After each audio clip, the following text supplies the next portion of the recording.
राघव जी के दरबार में हम भी अबधवासी बनकर बैठे हैं। जब राम जी ने सुना कि पिताजी का परमपद हो गया है तो राम जी ने अपने पिताजी की अंत्येष्टि अलग से करी। 1 साल से पहले यदि आप परदेश में हो, पिताजी की प्रत्यक्ष अंत्येष्टि नहीं कर पाए, तो जिस दिन से आपने सुना उसी दिन से लेकर 13 दिन की अंत्येष्टि करनी पड़ती है। यूं समझ लीजिए कि आप परदेश में हैं, पिताजी का देहांत हो गया, आपके छोटे भाई ने तो कर लिया पिताजी की क्रिया, लेकिन आप नहीं कर पाए, तो जिस दिन आप सुनेंगे उसी दिन से आपकी क्रिया शुरू हो जाएगी और 13 दिन तक आपको सूतक में रहना पड़ेगा। तो 13 दिन तक लगातार राम जी ने पिता की अंत्येष्टि करी, विधिवत तिलांजलि दी और ब्राह्मणों को दान दिया, अभ्यागत अतिथियों का उनकी सेवा शुश्रूषा करी और पितृशोक से निवृत्त होने के बाद सभा लगी। भाई भरत जी क्यों आए हैं? बोले राम जी को वापस अयोध्या ले जाने के लिए। और यदि राम जी वापस जाने के लिए नहीं मानते हैं तो उनको वन में ही राजगद्दी सौंपकर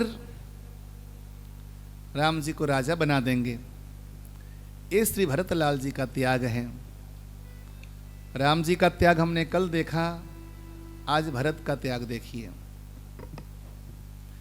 भरतलाल जी कहते हैं कि यदि राम जी हमारे जीवन में नहीं है तो ये राज्य सुख मेरे लिए विष तुल्य है, जहर की तरह है। ऐसे विष को लेकर क्या करूंगा मैं?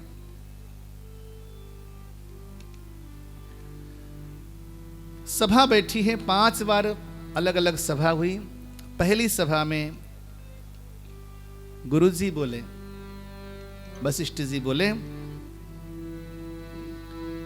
भाई राम धर्मध्वज को धारण करने वाले हैं, पता नहीं राम जी कहना मानेंगे कि नहीं मानेंगे। अच्छा, जीवन में ना किसी को भी धर्म संकट में नहीं डालना चाहिए। ऐसा कोई काम नहीं करना चाहिए जिसके द्वारा सामने वाले का धर्म भ्रष्ट हो, सामने वाले का धर्म नष्ट हो। ऐसा कोई काम जीवन में न करें। इस जीवन में सबसे बड़ी पूंजी क्या है? धर्म है। आपके पास धर्म है तो आपका जीवन है, धर्म है तो संसार के सारे साधन हैं। हमें जो कुछ भी प्राप्त है ये सब धर्म की बदौलत प्राप्त है। इसलिए पग पग में धर्म का निर्वहन करें, धर्म को निभाएं, अपने अपने कर्तव्य को निभाएं। धर्म माने कर्तव्य। जो जहां पर है वहां पर उसका क्या कर्तव्य है सब किसी को मालूम है। अभी यहां आप सभी बैठे हैं तो आप क्या हैं? श्रोता हैं। तो श्रोता का धर्म क्या है? चुपचाप बैठकर कथा सुनना, श्रद्धा से कथा सुनना। मैं व्यास गद्दी पर बैठा हूं तो मेरा धर्म क्या है? कथा सुनाना, विधिवत कथा सुनाना, भगवान की महिमा को, ये मेरा धर्म है। इस संसार में जो व्यक्ति जहां पर है, जहां उसका वो कर्तव्य है, उस कर्तव्य का निर्वहन करना वो धर्म है। मां है तो मां का धर्म है, पिता है तो पिता का धर्म है, पुत्र है तो पुत्र का धर्म है। जो जहां पर भी है उसे अपने अपने धर्म का निर्वहन करना चाहिए। यदि धर्म के विरोध में चले जाते हो तो आप अधार्मिक कहलाते हो, आप पापी कहलाते हो। इसलिए जीवन में कभी किसी को धर्म संकट में न डालें, इमोशनल ब्लैकमेल न करें, किसी को भावनाओं में बहकर किसी को धर्म से च्युत न कराएं। ये पहली बात है। ठीक है, राम जी अगर वापस अयोध्या लौट के जावें तो ऐसा करते हैं भरत शत्रुघ्न वन चले जावे, राम सीता लक्ष्मण वापस अयोध्या चले जावे। ये गुरु जी ने कहा। तो लोगों को अच्छा नहीं लगा। वन क्यों जावे भाई, वनवास किसी का हुआ नहीं है।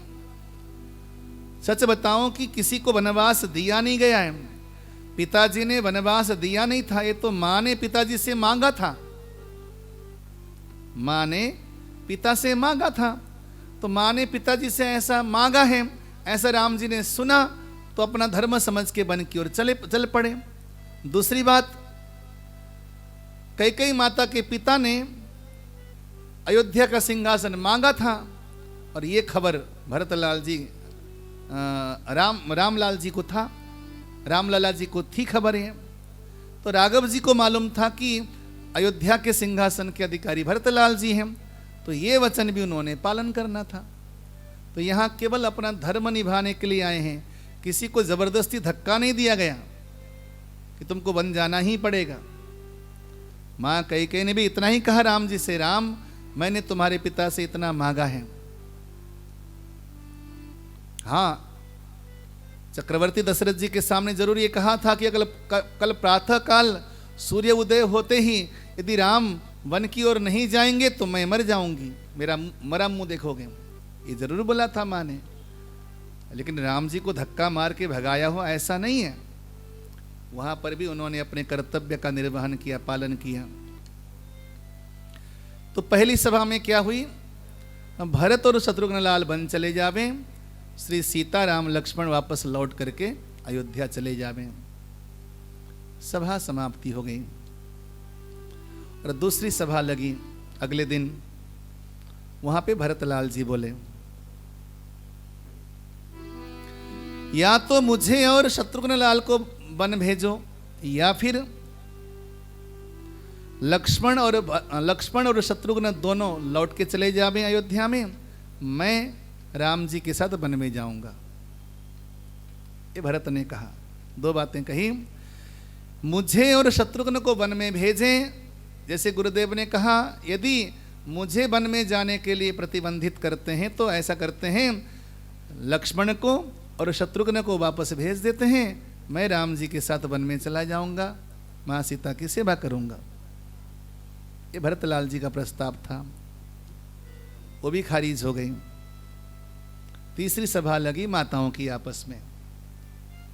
माताओं के बीच में माँ कौशल्या बोली, मुझे भरत की चिंता ज्यादा है, मुझे राम की चिंता नहीं है। यदि भरत जैसा चाहता है वैसा नहीं हुआ तो कहीं ऐसा न हो कि मुझे एक बेटा खोना पड़े, क्योंकि भरत के जज्बात को मैं जानती हूं। जैसा वो चाहता है वैसा अगर न हुआ तो भरत कुछ भी कर सकता है। विचार कर लो, जिस भरत ने पिता की अंत्येष्टि होते ही पूरी अवध नगरी को लेके वन में लाके डेरा डाल दिया, वो भरत कुछ भी कर सकता है। इसलिए मुझे डर है कि कहीं भरत को कुछ ऊंच नीच न हो जाए। ये माँ कौशल्या ने कहा। सौतेली माता है लेकिन प्यार उतना ही है, परिवार में प्यार की कमी नहीं है। यहाँ तो झगड़ा केवल त्याग की है। हमारे परिवार में क्या होता है कि अपने अधिकार के लिए लड़ते हैं कि मेरा अधिकार है, मेरी संपत्ति है, मेरी प्रॉपर्टी है, उसके लिए लड़ते हैं हमारे परिवार में। लेकिन यहाँ क्या हो रहा है, ये उसका अधिकार है तो उसको मिलना चाहिए, दूसरे के अधिकार की लड़ाई है यहाँ पे। राम जी किसके लिए लड़ रहे हैं, भरत के लिए, और भरत किसके लिए लड़ रहे हैं, राम जी के लिए। ये त्याग में लड़ाई है, उसको मिलना चाहिए। अब माताओं की सभा जब विश्राम हुई, उसके बाद खबर लगी कि जनक महाराजा आए हैं। जनक राजा के आगमन को सुनकर अति प्रसन्नता हुई और जनक राजा को लेने के लिए राम जी, लक्ष्मण जी सभी बीच मार्ग में पहुंचे। भरतलाल जी गए और जनक महाराजा को बुला के लाया गया। जनक राजा ने जब देखा अपनी बेटी को तपस्विनी के वेश में, विचार कर लो, ओ माँ सीता जिन्होंने राजमहल से नीचे कभी पांव नहीं रखा था। जन्मजात राजा की पुत्री थी और विवाह करके गई तो चक्रवर्ती सम्राट के घर में गई, जहां उन्होंने कभी जीवन में दुख देखा ही नहीं। आज उन मां सीता को सामान्य वस्त्र परिवेश में देखकर पिता को संतोष हुआ, क्योंकि बेटी ने अपना धर्म निभाया। बोलो जय श्री राम। जय श्री राम। इस दुनिया में लोगों की दृष्टि चेंज हो गई है, दृष्टिकोण चेंज हो गया है कि बेटी कितने बड़े संपन्न घर में गई है। आजकल ये देखने लग गए, आजकल ये नहीं देखते कि बेटी किस प्रकार अपने धर्म को निभा रही है। बेटी अपनी सासू की सेवा कर रही कि नहीं कर रही है, बेटी अपने ससुर की सेवा कर रही कि नहीं, बेटी अपने पति की अनुगामिनी है कि नहीं। पिता अपने खानदान और अपने कुल से बेटी को विदा करते समय ये कहकर विदा करता है, बेटी उस खानदान की मर्यादा को निभाना, अगर तू निभाएगी तो मेरा सीना चौड़ा होगा, मैं गर्व महसूस करूंगा। क्या सुंदर बात कही गोस्वामी ने। तापस वेश जनक सिय देखी, तापस वेश जनक सिय देखी, तापस वेश जनक सिय देखी, तापस वेश जनक सिय देखी, भयहु प्रेम परितोष विशेषी, भयहु प्रेम परितोष विशेषी, पुत्री पवित्र किए कुल दो, पुत्री पवित्र किए कुल दो, सुजस धवल जगु कह सबको, सुजस धवल जगु कह सबको। आज मेरी बेटी ने दोनों खानदान को पवित्र कर दिया। बोलो जय श्री राम। जय श्री राम। बेटी दोनों खानदान को पवित्र करती है। बेटा केवल एक कुल का उद्धार करता है, बेटी दोनों कुल का उद्धार करती है। आज जनक महाराजा को परम संतोष हुआ।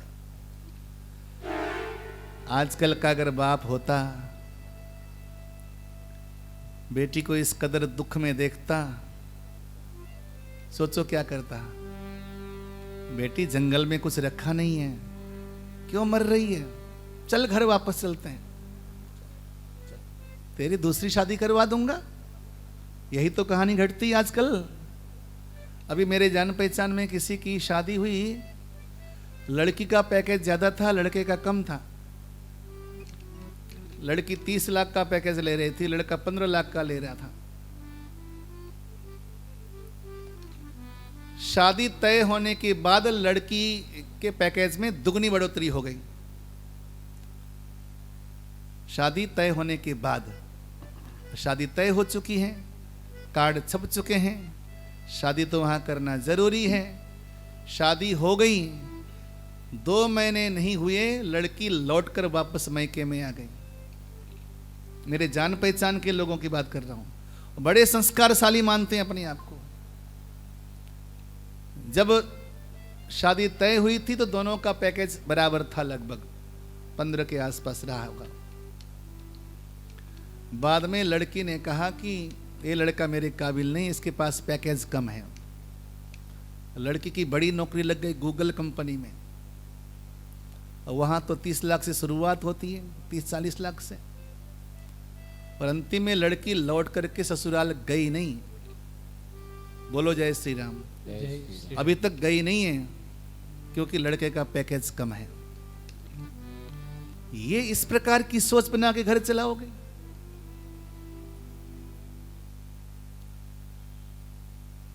पति तुम्हारा कैसा भी हो, महानिकम्मा भी क्यों ना हो, अगर शादी हो गई तो उसके साथ निभाना पड़ेगा, निभाओ उसके साथ। ये संबंध निभाने के लिए होता है, स्वार्थ के लिए नहीं। संसार के जितने संबंध हैं निभाना, तुमने अगर संबंध निभाया तो तुम सिरमौर हो दुनिया के। हमारे देश में तो ऐसे ऐसे संबंध निभाए गए हैं महाराज, निजी स्वार्थों को तिलांजलि देकर के सामने वाले के लिए मैं क्या दे सकता हूं, सामने वाले के लिए मैं क्या कर सकता हूं, इसी संकल्प में जीते हैं हमारे देश के लोग, हमारे समाज के लोग। महाराजा जनक अगर चाहते तो क्या बेटी को लेकर वापस नहीं जा सकते थे? बेटी को इस दुर्दशा में छोड़ के चले जाते? लेकिन बेटी को जब देखा कि अपना धर्म निभाने के लिए कितना कष्ट सह रही है, पिता की छाती चौड़ी हो गई। वाह बेटी तू धन्य है, हे बेटी तूने दोनों खानदान को आज उद्धार कर दिया। परम संतोष हुआ।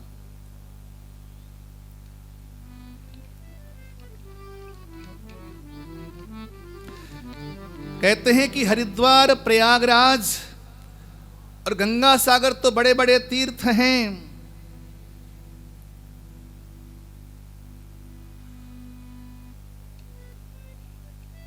और बड़े बड़े संत महापुरुषों ने उसको तीर्थ बनाया है।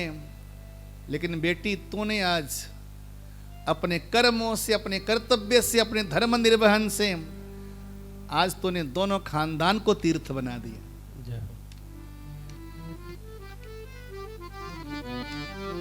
आश्रुपूरित नेत्र से बिटिया को गले से लगाया पिता जनक ने। और सुनो, जनक महाराजा आए, कुछ बोल नहीं रहे। अगर बिटिया के ससुराल में कोई ऊंच नीच है तो बोलो मत, वो पूछे तो जवाब दे दो। ज्यादा बोलोगे चालोगे तो बिटिया के लिए भी अच्छा नहीं होता, बने रहने दो। महाराजा जनक ने कुछ बोला नहीं। राम जी वन में क्या धराए, चलो जनकपुर धाम चलते हैं। भाई वो भी तो आपकी ससुराल है, चलो 14 वर्ष वहां रह लेते हैं। नहीं बोल सकते थे? बोलो। हाँ, नहीं बोल सकते थे जनक जी? क्या कमी थी जनकपुर धाम में? चलो अवध में तो नहीं रहना है, जनकपुर धाम के दरवाजे आपके लिए खुले हैं प्रभु, चलो वहीं रह लेते हैं। अरे भैया, इसी का नाम है संबंध निभाना। आए, आकर प्रभु से मिले, परिवार से मिले महाराजा जनक बड़े प्रेम से। और उसके बाद फिर सभा लगी है। अब चौथी सभा लगी है। चौथी सभा में जनक जी हैं, माता हैं, सब बैठे हैं। बीच में गुरुदेव तो साथ में ही हैं। तो वहां पर ये कहा गया कि ऐसा करते हैं, लक्ष्मण जी को और शत्रुघ्न लाल को वन भेज देते हैं। राम जी को, भरत लाल जी को और सीता मैया को लौटा के ले जाते हैं। वो भी बेकार व्यर्थ हो गया। अंतिम सभा लगी है, 5वीं सभा। 5वीं सभा में गुरुदेव बोले कि देखो, हमारे कहने से कुछ होगा नहीं। राम जी जो बोलेंगे वही होगा, क्योंकि वर्तमान में समस्या तो केवल राम जी के बन आने की वजह से है ना। पिताजी का देहांत तो हो गया, तो सारी समस्या तो राम जी के बन आने पर है। तो राम जी क्या बोलेंगे, राम जी के ऊपर छोड़ दिया जाए। राम जी मौन हैं, बोलते नहीं। राम जी सभा में खड़े होकर बोले। गुरुवर बैठे हैं तो कितनी मर्यादा है प्रभु की। बोले, गुरुजी के सामने मैं कुछ भी बोलूं, ये मेरे लिए धृष्टता होगी। बड़े लोगों के बीच में मैं केवल श्रोता हूं, सुनने वाला हूं, मैं कुछ बोल नहीं सकता। लेकिन यदि गुरुदेव की आज्ञा है तो मैं कुछ बोलना चाहता हूं। भरत, मैं जब वन आया तो तुम घर में थे नहीं, तुमसे मिल नहीं पाया, ये मेरा दुर्भाग्य था। क्योंकि मेरी मैया ने ये मांगा था पिताजी से कि प्रातःकाल सूर्य उदय होते ही मुझे बन जाना था। इतना भी समय नहीं था कि मैं तुम्हें ननिहाल से बुलाऊं, तुमसे बात करूं, तुम्हें गले से लगाऊं और तुमसे विदा लेकर के वन की ओर आऊं। इतना समय भी नहीं था मेरे पास, क्योंकि माँ ने इतना समय दिया नहीं था, माँ की आज्ञा नहीं थी, तो मैं तुमसे मिल नहीं पाया, ये मेरा दुर्भाग्य था। लेकिन प्यारे भाई,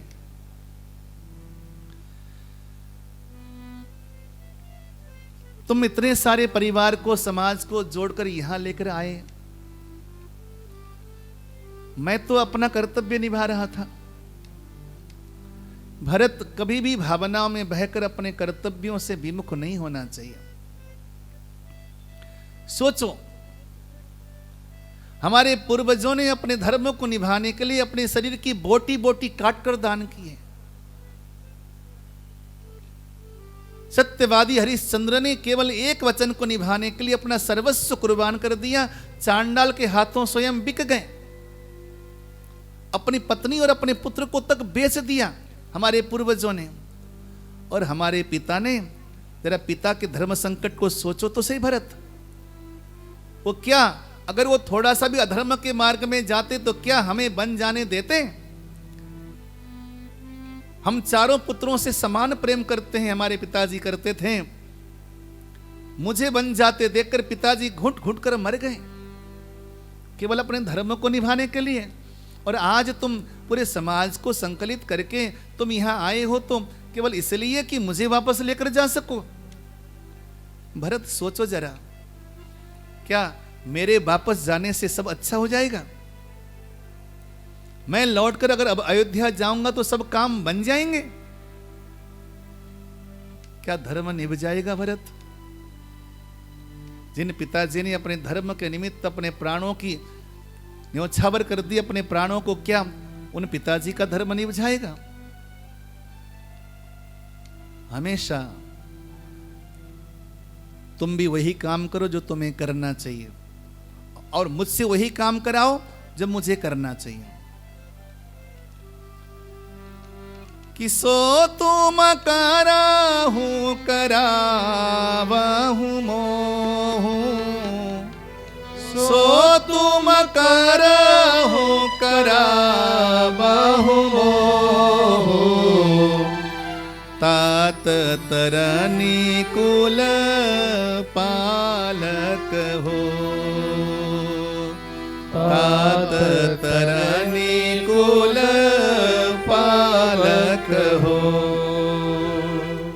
साधक एक सकल सिद्धि देनी, साधक एक सकल सिद्धि देनी, कीरति सुगति भूतिमय वेनी, कीरति सुगति भूतिमय वेनी।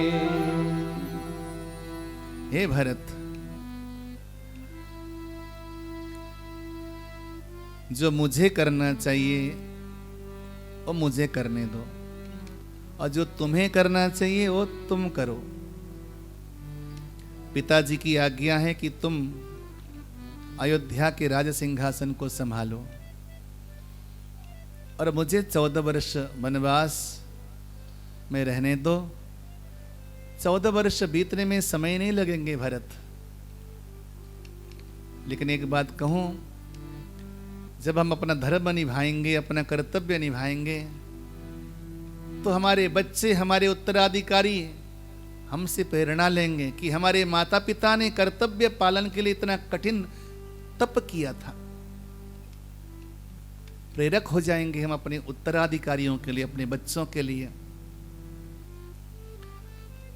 पिताजी का आशीर्वाद मिलेगा, पूर्वजों का आशीर्वाद मिलेगा। भरतलाल जी समझ गए। भरतलाल जी बोले, प्रभु मैं जानता था कि आप वापस नहीं आओगे, मुझे पहले से संदेह था। मुझे ये मालूम था कि आप मेरे लिए कुछ भी कर सकते हो, लेकिन धर्म के खिलाफ आप जा नहीं सकते। मुझे बचपन याद है प्रभु, जब हम आपस में क्रीड़ा करते थे ना, जब मैं हारने लगता था तो आप जानबूझकर मुझे जितवा देते थे, आप हार जाते थे। मुझे याद है एक बार हम कंदुक क्रीड़ा कर रहे थे, बॉल खेल रहे थे। बॉल खेलते खेलते मैंने जोरदार प्रहार किया और आपने भी जोरदार प्रहार किया, लेकिन मैंने सोचा कि नहीं, एक कंदुक तो राम जी के शरण में ही रहना चाहिए। जब मैंने दोबारा जोरदार प्रहार किया तो आपने उस कंदुक से कहा कि हे कंदुक, मेरे पास आने से तेरा भला नहीं होगा, तेरा भला तो भरत जैसे भक्त के पास रहने से ही होगा। आपने पुनः कंदुक को मेरे पास ही भेजा था और मुझे संकेत किया था कि भरत, इसे आप अपने से दूर मत करो, और आप जानबूझ करके हार गए थे। न जाने कितने ही बार आप हारते थे। जब आप हारते थे ना, तो मेरी विजयश्री में, मेरी जीत में आप मिठाइयाँ बांटते थे, आप दान किया करते थे, और आप डिंडिम घोष के साथ उद्घोष करते थे कि मेरा भरत जीत गया, मेरा भरत जीत गया। आप नाचते थे अपने भरत के विजयश्री में। तो मुझे लगा था कदाचित मैं आपके पास आऊँगा तो आप कहेंगे, भरत तू जैसा बोलेगा वैसा मैं करूँगा। लेकिन आज मैं समझ गया, कर्तव्य और धर्म के मामले में आप कॉम्प्रोमाइज करने वाले व्यक्ति नहीं हैं, समझौता करने वाले व्यक्ति नहीं हैं।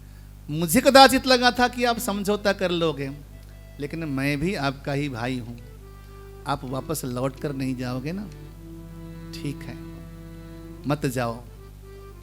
अब दो बातें याद करो।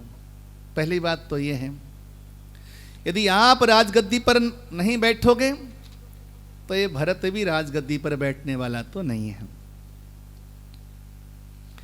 और रही बात अयोध्या के राजकाज की, तो अयोध्या का राजकाज चलाने के लिए मुझे एक आधार दो, क्योंकि आपके अलावा अयोध्या का राजकाज कोई चला ही नहीं सकता। तो उसके लिए मुझे आधार दो। और दूसरी बात, 14 वर्ष बीतने के बाद यदि एक दिन भी लेट हो गया, एक दिन भी आपने विलंब कर दिया, तो निश्चित समझ लीजिएगा कि भरत आपको जीवित नहीं मिलेगा। और भरतलाल जी ने राम जी के चरणों में साष्टांग किया। कहा जाता है कि जो राज्याभिषेक के लिए जो चरण पादुकाएं लेकर गए थे भरतलाल जी, उनको राम जी के सामने रख दिया। राम जी ने अपने चरणों को पधराया, मानो कि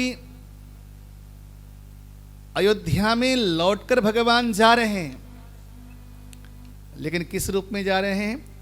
चरण पादुकाओं के रूप में जा रहे हैं। सीताराम जी चरण पादुकाओं के रूप में अयोध्या में वापस लौट कर जा रहे हैं।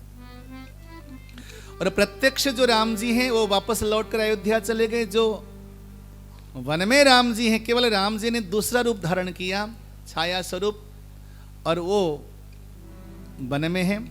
विद्वानों ने बहुत सारे प्रश्न किए कि भगवान वन में चरण पादुकाओं को छोड़ते अयोध्या साक्षात चले जाते। बोले कि संसार के लोग जो है ना, चरण पादुकाओं में भरत का दर्शन, राम जी का दर्शन नहीं कर सकते। हाँ, भरतलाल जी हैं जो चरण पादुकाओं में राम जी का दर्शन कर सकते हैं। संसार के लोगों को तो प्रत्यक्ष राम जी की जरूरत है।